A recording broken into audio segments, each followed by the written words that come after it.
அம்மா, அவ எங்க போயிட்டு வர?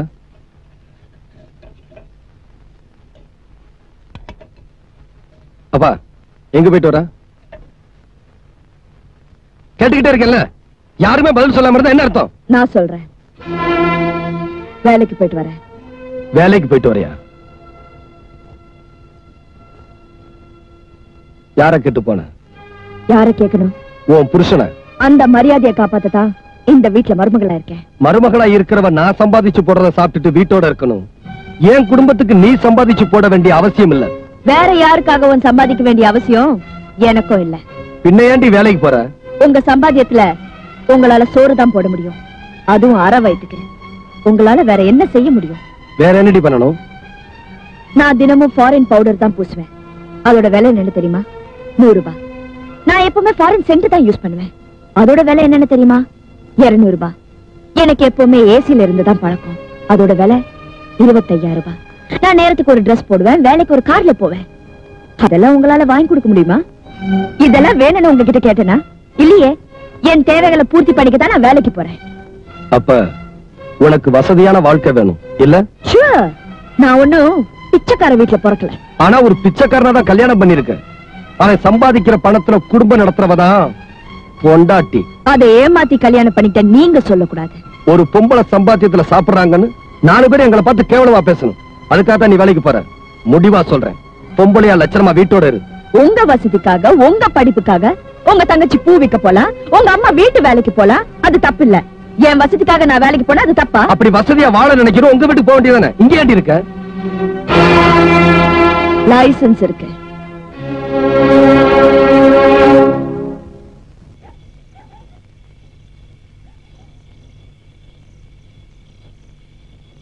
யாருக்குமே பசிக்கல? யாரும் சாப்பிட மாட்டீங்களா?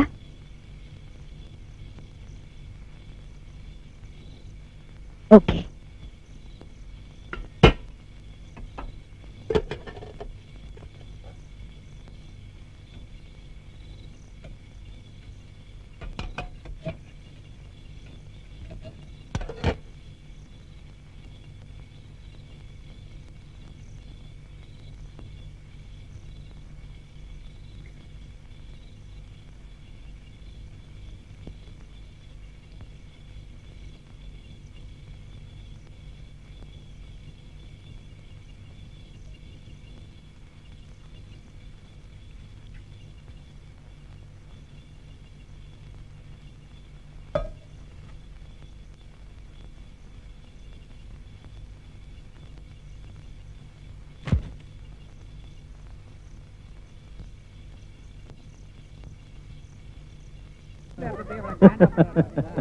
இதோ பாருங்க, எனக்கு இருக்கிறது ஒரே பொண்ணு. அவளுக்கு செய்யாம வேற யாருக்கு சார் நான் செய்ய போறேன்? நேரமாச்சுங்கிறா, கட்ட மாத்திக்கலாமா? என்னோட பார்ட்னர் வரணும். இந்நேரம் அவர் வந்திருக்கணும். கொஞ்சம் வெயிட் பண்ணுங்க, போய் பார்த்துட்டு வரேன்.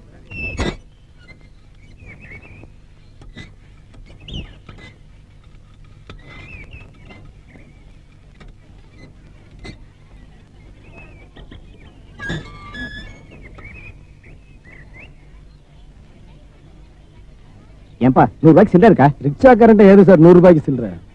வெயிட் பண்ணு, உள்ள போய் கொடுத்து அனுப்புறேன். ஹலோ, வாடா. ஏன்டா இவ்வளவு லேட்டு? உனக்காக தான் காத்துக்கிட்டு இருக்கோம். ஆமா, என்னடா ரிக்ஷாவில் வந்து இறங்குற? வழியில என் கார் ரிப்பேர் ஆயிடுச்சுப்பா. ஏண்டா ஒரு போன் பண்ணியிருந்தா என் காரை அனுப்பியிருப்பல்ல. நீ ரிக்ஷாவில் வர்றதை பார்த்தா 4 பேர் கேவலமா நினைக்க மாட்டாங்க? நடந்து வந்தா அதை விட கேவலமா நினைப்பாங்க. ஏய், அந்த ரிக்ஷாவை கேட்டுக்கு வெளியே கொண்டு போய் நிறுத்து. ஏன் சார், கௌரவம் குறைஞ்சு போயிருமா? ஜட்ஜு சார், உங்களோட மதிப்பு வீட்டுக்குள்ள ரிக்ஷா வந்ததுல இல்ல, நீங்க சொல்ற நியாயமான தீர்ப்புல தான் இருக்கு. கூலிய கொடுத்துட்டா நான் ஏன் சார் இங்க நிக்க போறேன்?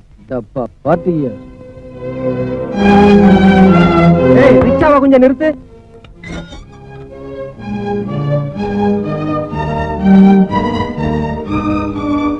இந்த ரிக்ஷா யாருது? என்னதான்? உன் பேரு? ராஜா. அப்போ இந்த போட்டோல இருக்கிறது என்னுடைய மாமனார் மச்சன. நிஜமாவா சொல்றீங்க? எனக்கு பொய் சொல்லி பழக்கம் இல்ல சார், அதான் எழுதி வச்சிருக்கேன். தம்பி, ரிக்ஷாவை எங்கே நிறுத்தி வைங்க, இத வர. என்ன மச்சான் திடீர்னு மரியாதை கூடுது? என்ன சம்பந்தி, பார்ட்னர் வந்துட்டார் போல இருக்க. வணக்கம். வணக்கம். சட்ட மாத்திக்கலாமா? மாத்திரத்துக்கு தானே வந்திருக்கேன். ஆமா, நிச்சயதார்த்தத்துக்கு உங்களுக்கு வேண்டியவங்கெல்லாம் வந்தாச்சா? எல்லாரும் வந்துட்டாங்களே. உங்க மக அமெரிக்காவில இருக்கா. கேபிள் கொடுத்துருக்கோம். போய் சேர்ந்துச்சா என்னன்னு தெரியல. வந்துருவா. உங்க மாப்பிள்ளையும் அமெரிக்காவில தான் இருக்கா? ஆமா ஆமா. அமெரிக்காவில அவரு ரிக்ஷா ஓட்டுறாரா? நல்ல குடும்பம்னு நினைச்சுதான் என் பொண்ணை உங்க பையனுக்கு கொடுக்க சம்மதிச்சேன். ஆனா நீங்க ஒரு ஜட்ஜு கிட்டே போய் சொல்லிருக்கீங்க. உங்களை நம்பி எப்படியா என் பொண்ணு அனுப்புறது? என் கௌரவம் என்ன ஆகிறது? உங்க மக ஒரு ரிக்ஷாக்காரனை கட்டிக்கிட்டது கூட தப்பு இல்லையா? ஆனா இன்னும் அவனை ரிக்ஷா ஓட்ட வச்சிருக்கீங்களே, அதுதான்யா தப்பு. மருமகனை ரிக்ஷா ஓட்ட வச்ச நீங்க நாளைக்கு என் பொண்ண 4 வீட்டுல 10 பாத்திரம் தேய்க்க அனுப்ப மாட்டீங்கன்னு என்னையா நிச்சயம்? சம்பந்தி ப்ளீஸ். நிச்சயதார்த்தமே நடக்கல, என்னையா சம்மந்தி? தட்டலாம் எடுத்துக்கிட்டு போங்கயா வெளியே. பெரிய மனுஷனா இருக்கீங்க, வார்த்தையை அளந்து பேசுங்க, அப்புறம் ரொம்ப ஃபீல் பண்ணுவீங்க. ஃபீல் பண்ணி தான் பேசுறேன். Get lost. போங்கயா வெளியே. என்னங்கடா அது? கூலி குடுக்கறேன்னு சொன்னவனையும் காணோம், இருடான்னு சொன்னவனையும் காணோம். டேய்,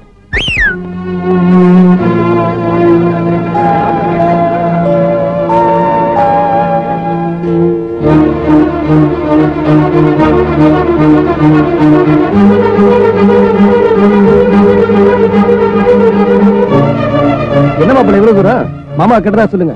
அட, மாமாவும் கூட வந்திருக்காரு. பொறுக்கி ராஸ்கல். திட்டம் போட்டு என் குடும்பத்தை பழி வாங்கணும்னு முடிவு பண்ணிட்டல. என்ன மாப்பிள்ள சொல்றீங்க? இந்த ஒரு தடவை மாப்பிள்ளன்னு சொன்னேன். மாப்பிள்ள கோபப்பட்டா உறவு முறை விட்டா போயிரும். மாமா, நான் சொல்றது கரெக்ட் தானே? அத்தை, நீங்க எடுத்து சொல்லுங்க. டேய், என்ன பத்தி நீ சரியா புரிஞ்சுக்கல. என்கிட்ட மோதன என்ன பண்ணுவேன் தெரியுமில்ல? என்ன பண்ணுவ? எங்க அப்பா காலை உடைச்ச மாதிரி என் காலையை உடைச்சிருக்கியா? மச்சான், உனக்கு ஒரு விஷயம் தெரியுமா? அன்னைக்கு எங்க அம்மா என்ன தடுத்துட்டாங்க.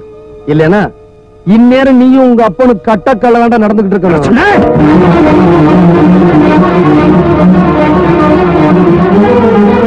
மோதி போங்க, நானும் தயார் தான்டா. மீச வச்ச ஆம்பளையா இருந்தா உனக்கு தான் இல்லையே. ஏற்கனவே உள்ளப்பட்ட அவமானப்படாதா? இங்கேமா வழியில பாக்குறேன் அவளை.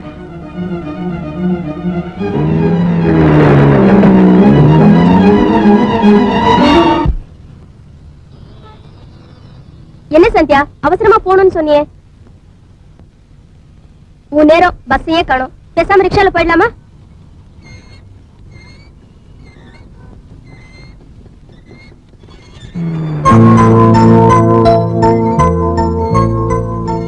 ரிக்ஷா,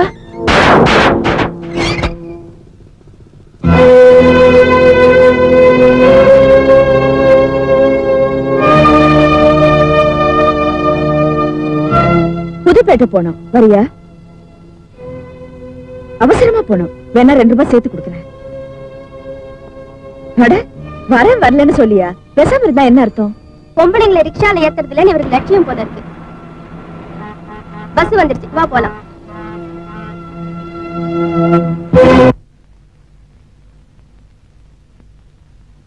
என்ன தம்பி இது?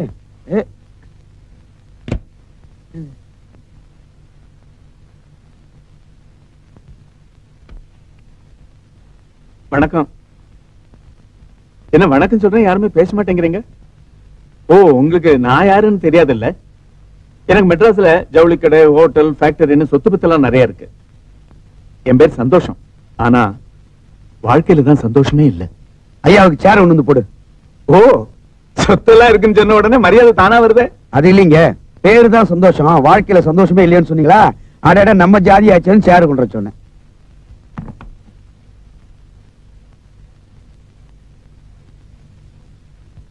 நான் எப்பவோ செத்திருக்க வேண்டியது. உங்க மக ராஜாவோட புண்ணியத்துல தான் இன்னைக்கு நான் உயிரோடு இருக்கேன். ஆனா அதுக்காக அவர் எங்கிட்ட இருந்து எதையுமே எதிர்பார்க்கல. உங்க குடும்பத்தை பத்தி விசாரிச்சேன். தான் நல்லா இருக்கிறத விட மத்தவங்க எல்லாம் நல்லா இருக்கணுங்கிற மனசு உங்க பையனுக்கு. ஒரு முக்கியமான இன்டர்வியூக்கு போறதை விட்டுட்டு தான் அவர் என்ன காப்பாத்தினாருன்னு தெரிஞ்சுக்கிட்டேன். என்ன காப்பாத்தாம இன்டர்வியூக்கு போயிருந்தா உங்க மகன் இன்னைக்கு ரிக்ஷா எடுத்துக்கிட்டு இருக்க மாட்டாரு. எனக்கு நல்ல ஞாபகம் இருக்குங்க, நான் உங்களை பார்த்திருக்கேன். அப்படியா? ஆமா. என் முகம் அப்படி கொஞ்சம் லேட்டா தான் ஞாபகம் வரும். பரவாயில்லைங்க, சில முகங்களை எவ்வளவுதான் நினைச்சு பார்த்தாலும் ஞாபகத்துக்கே வர்றது இல்லைங்க. நான் வந்த விஷயத்தை சொல்லிடுறேன். சொல்லுங்க. எனக்கு 4 ஆம்பளை பசங்க, 3 பேரு கல்யாணம் பண்ணிட்டேன். பிரயோஜனம் இல்ல. என்ன சொல்றீங்க? எந்த மருமகளும் மருமகளா நடந்துக்கிறது இல்ல. எனக்கு ஒரு நல்ல மருமக வேணும். அதுக்கு தான் நான் இங்க வந்திருக்கேன். என்னங்க இது பணக்கார வீட்டுக்கு எங்க பொண்ணு எப்படி? ஏன் ஒரு பணக்கார வீட்டு பொண்ணு இந்த வீட்டுல மருமகளா இருக்கிறப்ப உங்க வீட்டு பொண்ணு ஒரு பணக்கார வீட்டுக்கு மருமகளா வர்றதுல என்ன தப்பு? அது இல்லீங்க. உங்க பையனோட குணத்துக்கு முன்னாடி பணம் என்னங்க பணம்? கல்யாணத்தை எப்ப வச்சுக்கலாம் அத சொல்லுங்க முதல்ல. எல்லாரும் கேட்டதா சொல்லு. சரி சார். அப்பாவை நல்லா கவனிச்சுக்கோ. ஆகட்டுங்க. அப்ப நான் வரேன். போயிட்டோமா?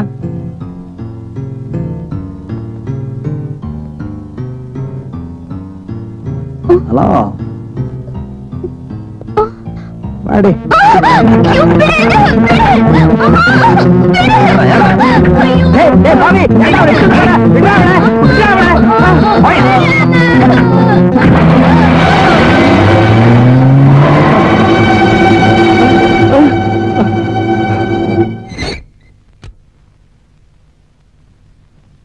ராஜா யார் வந்திருக்கான்னு பாரு.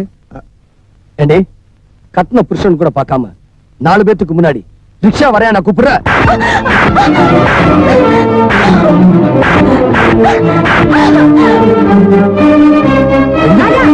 விடுமா அட விடுமா. என்ன அவமானப்படுத்தணுங்கிறதுக்காக வேலைக்கு போனேன், பொறுத்துக்கிட்டேன்.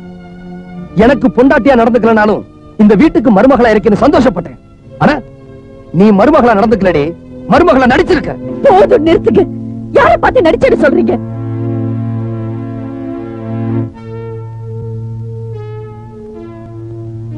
ஆமாங்க, நான் நடிச்சேன். என் உயிரா நினைச்ச உங்களை வெறுத்தேனே, அதுதாங்க நடிப்பு. பேசணுங்க ஆசைய மனசு நிறைய வச்சுக்கிட்டு உங்ககிட்ட ஒரு வார்த்தை கூட பேசாம இருந்தேனே, அதுதாங்க நடிப்பு. உங்களையும் உங்க குடும்பத்தை அவமானப்படுத்தணும்னு நினைச்சிருந்தா அன்னைக்கு இன்ஸ்பெக்டர் கேட்டப்பவே நீங்க கடத்திட்டு வந்துட்டான் தாலி கட்டிங்கன்னு சொல்லி உங்களை ஜெயிலுக்கு அனுப்பிச்சிருப்பேன். நீங்க ஒண்ணு என்ன இரும்பு சங்கிலி போட்டு பூட்டி வைக்கலையே, ஆனாலும் நான் இங்கேயே இருந்தேன். ஏன்? உங்களை உயிருக்கு உயிரா காதலிச்சு அதுக்காக உங்க அப்பா கால் போனதுக்கு நானும் ஒரு காரணமா இருந்தேனே, அதுக்காக. உங்களுக்கு ஞாபகம் இருக்கா? நீங்க முதல்ல வாங்கி கொடுத்த பூவை நான் வீசி எறிஞ்சேன். ஏன் தெரியுமா? அந்த பூவை நான் வாங்கியிருந்தா எனக்கு ஒரு புடவை வாங்கி கொடுக்கணுங்கிற ஆசை உங்களுக்கு வந்திருக்கும். நாம வாங்கி கொடுத்த புடவையில பொண்டாட்டி அழகா இருக்காளே, அவளுக்கு ஒரு நகை வாங்கி போட்ட என்னங்கிற நினைப்பு உங்களுக்கு வந்திருக்கும். நான் அவங்களோட சிரிச்சு பேசியிருந்தா உங்களுக்கு என்னோட சிரிப்பு மட்டும்தான் தெரிஞ்சிருக்கும். பெத்தவங்களோட வேதனை தெரிஞ்சிருக்காதுன்னு நான் நினைச்சேன். நீங்க முதல்ல ரிக்ஷா ஓட்டி சம்பாதிச்ச பணத்தை உங்க அம்மா கிட்ட கொடுத்தப்போ நான் எவ்வளவு சந்தோஷப்பட்டேன் தெரியுமா? ஆனா உங்களை பெத்தவங்க சந்தோஷப்படல, வேதனைப்பட்டாங்க. அது எனக்கு மட்டும் தான் தெரியும், உங்களுக்கு தெரியாது. அப்போ ரிக்ஷா ஓட்டுறத கேவலமா நினைக்கிறீங்களா? இல்லங்க, ரிக்ஷா ஓட்டுறது கேவலமா நினைக்கல. ஆனா அதையே நீங்க ஒரு முடிவா நினைச்சிட்டீங்களோன்னு நான் பயந்தேன். நான் எதுக்காக வேலைக்கு போனேன் அது உங்களுக்கு தெரியுமா? நான் வேலைக்கு போறதை பார்த்து நீங்க ஆத்திரப்படுவீங்க, அப்புறம் ரிக்ஷா ஓட்டுறதை நிறுத்திட்டு வேற நல்ல வேலைக்கு போவீங்கன்னு நான் நினைச்சேன். ஆனா நான் அதுலயும் தோத்துட்டேன். என் தேவைகளுக்காக வேலைக்கு போறேன்னு சொன்னேனே, அது போய் இத்தனை நாளா உங்க சம்பாத்தியத்துல தாங்க வாழ்ந்துட்டு இருக்கேன். நான் சம்பாதிச்சது பூரா பேங்க்ல போட்டு வச்சிருக்கேன். உங்க தங்கச்சிக்கு நல்ல இடத்துல கல்யாணம் பண்ணி கொடுக்கும் போது உபயோகப்படுமேன்னு தான். இந்த உண்மையை நான் அப்ப சொல்லிருந்தா உங்க தன்மானத்தை பாதிக்குமே பயந்துதான் நான் போய் சொன்னேன்.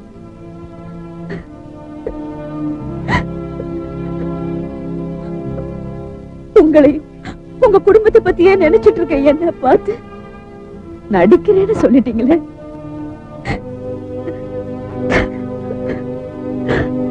தம்பி, அந்த பொண்ணு நினைச்சது தப்பே இல்ல. எந்த பொண்ணும் தம் புருஷன் காலமெல்லாம் ரிக்ஷா ஓட்டிக்கிட்டு இருக்கணும்னு ஆசைப்பட மாட்டான். தம்பி, உனக்கு படிப்பு இருக்கு, அறிவு இருக்கு, திறமை இருக்கு, நல்ல குணம் இருக்கு, உனக்கு நல்ல வருங்காலமே இருக்கு.